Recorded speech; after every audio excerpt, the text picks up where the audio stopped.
blackmailing the victim and molesting the victim time and again. You've committed the mistake or the sexual offense once, but you've videographed it, you've clicked pictures, and now you're targeting the victim through blackmail. And for years, there are some victims who have suffered at the hands of their perpetrators. Could you share something on this as well, please? See, when a person commits a crime, first time, he is always afraid. He is always afraid of the law. He always thinks of consequences that will happen. Now, if I commit a crime, I will try to save myself. How will I save myself? I will get saved only if the victim doesn't file a case against me or doesn't speak about that act, right? So I'll do two things. One, I'll try to silence the victim by traumatizing, murdering, killing the victim. Two, I may be a so called lenient person and I will threaten. This usually happens with younger kids, wherein the perpetrator always terrorizes them.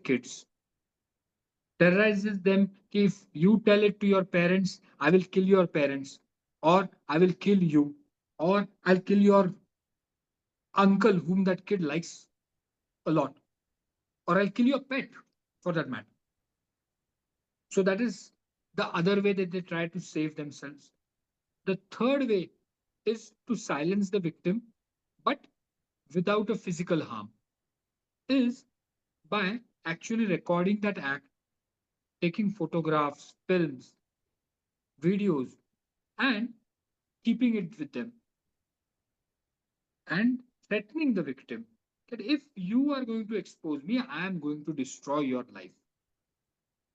Now, what happens is most of the women especially, feel threatened by loss of their dignity, loss of uh, the feeling of being secure.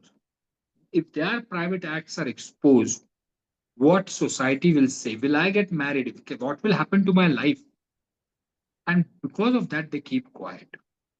So this is what I call as creating a safe space.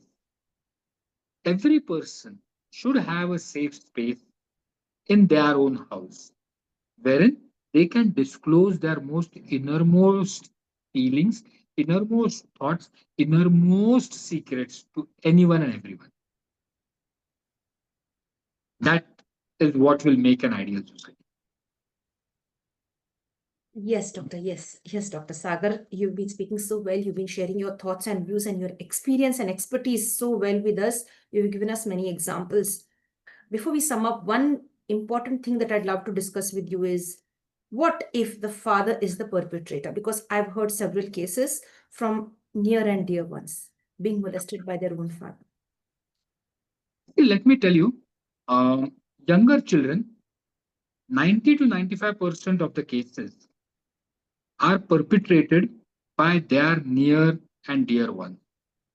It may be the father, the mother, the uncle, the auntie, the driver, the chaprasi of the office, people whom the kid knows. So it is for the parents to have a dialogue with the kids and to assure them of a safe space wherein they can go and talk their fears.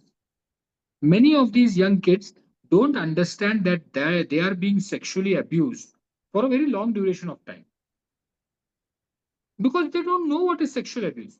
You imagine a 5-year-old boy, he's been sexually abused by someone who's touching his private parts. Now, is it sexual abuse? He thinks no. Why? Because that 4 or 5 year old kid is daily being given a bath by his mother who touches his private parts. In fact, tells him how to wash his private parts every day.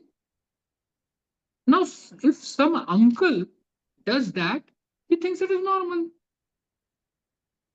This applies to boys, girls, both. So the education should begin right from that age. It's saying what is acceptable touch and what is non-acceptable touch. I hate to call it good touch and bad touch. No, there are touches which are acceptable, which are touches which are non-acceptable. Acceptable touches are touches which maybe your parents are doing because for some reason, like giving you a bath, like washing after you have passed your motion or urine. Unacceptable touches are touches which people who are not authorized to do it are doing it. So you must give this information to your kids. That is the first step. Second step is to give them the confidence that you are the safe person, or this is going to be a safe space where you can talk about all your fears. And mind you, that will actually benefit the child as well as the parents, as well as it will put a threat into the minds of the perpetrator that if I do such thing on that child is going to revolt.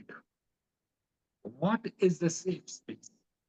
And then they will absolutely understand those things. They will implement it and they will be saved of all the sexual offenses that are committed.